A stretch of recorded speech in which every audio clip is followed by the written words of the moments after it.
বাঙালি মানেই পয়লা বৈশাখের শপিং কিন্তু ম্যান্ডেটরি, আর সেখানে অনলাইন শপিংয়ে কনফিউজড হয়ে কি অর্ডার করব না করব ভেবে না পেয়ে চলে গেছিলাম প্রথমে জুডিও। আর জুডিওতে গিয়েও কালেকশন তেমন কিছু পছন্দ হয়নি। একটা জিন্স দেখছিলাম, বাট সেটার ফিটিংসও তেমন একটা ভালো লাগেনি, তো চলে আসি সোজা গড়িয়াহাটে। আর গড়িয়াহাটে কিন্তু প্রচুর সামার অ্যাপ্রোপ্রিয়েট এথনিক কালেকশন ছিল।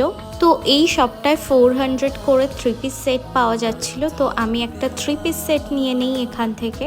আর এবার গড়িয়াহাটে গিয়ে কিন্তু আমি বেশ ভালো চিকেন কারি কুর্তি আর হাকোবা ব্লাউজের কালেকশন দেখেছি, কিন্তু সবগুলোতে বেশ ভিড় ছিল আর প্রাইসও ওরা একটু বেশি বলছিল। তো পরে গিয়ে ওই কালেকশনগুলো আমার চেক আউট করার ইচ্ছা আছে। এখানে তোমাদের সাথে কিছু জুট ব্যাগ আর বাটুয়ার কালেকশনও শেয়ার করলাম। নেক্সট এই সপ্তাহ থেকে আমি দুটো কুর্তি নিয়ে নিয়েছিলাম। কি কি শপিং করেছি সবকিছু দেখতে পাবে নেক্সট পার্টে। Now it's time for a small ice cream break. By.